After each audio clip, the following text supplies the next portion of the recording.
حکومتوں سے پیسے کھا کر پاکستان چونکہ ایسے تھا تو چونکہ ایسے تھے پترو، پاکستان مکروز سے خوشحال اور مضبوط کب ہوگا؟ کہ جب گورنر بھی کھڑے ہوں سلمان فارسی، اور مدائن کا صوبہ ہو، اور مصر سے قافلہ آ جائے، اور مزدور سامان اٹھانے کے لیے کھڑے ہوں، وہاں صحابی رسول گورنر سلمان فارسی بھی کھڑے ہوں، تو آنے والا تاجر جو وفد ہے وہ یہ بھی نہ پہچان سکے کہ یہ گورنر ہے یا مزدور ہے۔ بس اس دن پاکستان مضبوط ہو جائے، لمبے لمبے مذاکرات کرنے کی ضرورت ہی نہیں ہے۔ جس دن فاروق اعظم خط لکھے حمص کے اندر کہ غریبوں کی سب سے زیادہ غریبوں کی فہرست بھیجو، تو سب سے اوپر سعید بن عامر الجمحی کا نام لکھا ہو، حضرت عمر پڑھ کر گئے یہ سعید بن عامر جمحی گورنر ہے؟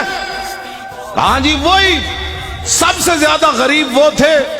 جس دن سب سے زیادہ غریب گورنر ہو جائے گا، پاکستان مضبوط بھی ہو جائے گا اور خوشحال بھی ہو جائے گا۔ ٹھیک ہے جی، ہاں۔ جس دن بادشاہوں کی بیٹیاں پیاز سے روٹی کھائیں گی، عمر بن ایسے زکاتے ورنہ تو زکات لوگ بڑے بڑے حکومتی عہدیدار کھا جاتے ہیں۔ عمر بن عبدالعزیز اپنی کمرے سے گزرے، ان کی جوان بیٹی کھڑی تھی، آپ قریب سے گزرے تو اس کے منہ سے بدبو آئی۔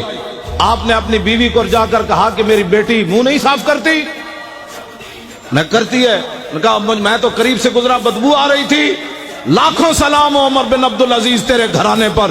ان کی بیوی کہنے لگی کہ اتنے دن ہو گئے گھر میں ہانڈی نہیں پکی، پیاز سے روٹی کھاتی ہے۔ اس لیے بادشاہ کی بیٹیاں جب پیاز سے روٹی کھائیں گی نا، پھر 8 صوبوں سے زکات واپس آ جائے گی۔ ہر گورنر لکھ دے گا یہاں زکات لینے والا ہی کوئی۔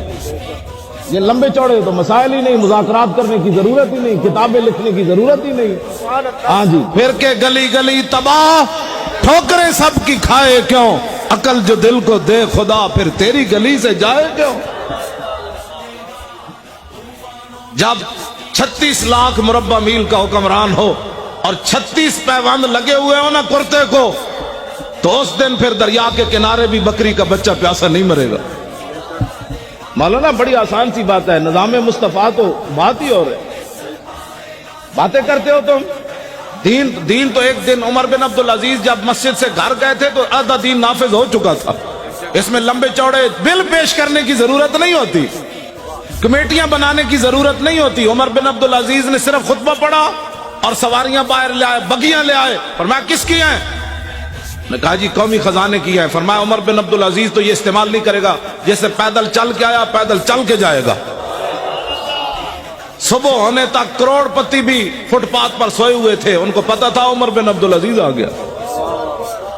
ہاں جی، صبح ہونے سے پہلے کروڑ پتی اپنے کوٹھے محل چھوڑ کر فٹ پاتھوں پر سوئے ہوئے تھے، صبح احتساب ہونا ہے، اس سے پہلے سب کچھ حوالے کر۔ تم جو بکو یہ نیب میں تو نہیں جانتا، مجھے تو نمانا ہی نہیں آتا اس کا کیا ہے۔ ہاں یہ بدماشیوں سے کبھی بھی پاکستان مضبوط نہیں ہوگا۔ پاکستان اس وقت مضبوط ہوگا جب سعید بن عامر الجمحی کو حضرت عمر طلب کرے، مسجد نبوی شریف میں بیٹھے ہوں اور ایک آدمی اپنے سامان کی گٹھڑی لے کر اپنی لاٹھی کے اندر ایسے لٹکا کر مسجد نبوی شریف میں داخل ہو رہا ہو، حضرت عمر ایسے دیکھیں، فرمایا میری آنکھ دھوکہ کھا رہی ہے یا یہ گورنر ہے حمص کا سعید بن عامر الجمحی؟ انہوں نے کہا نہیں جی وہی ہے۔ جب آپ قریب آئے تو فرمایا کیسے آئے ہو؟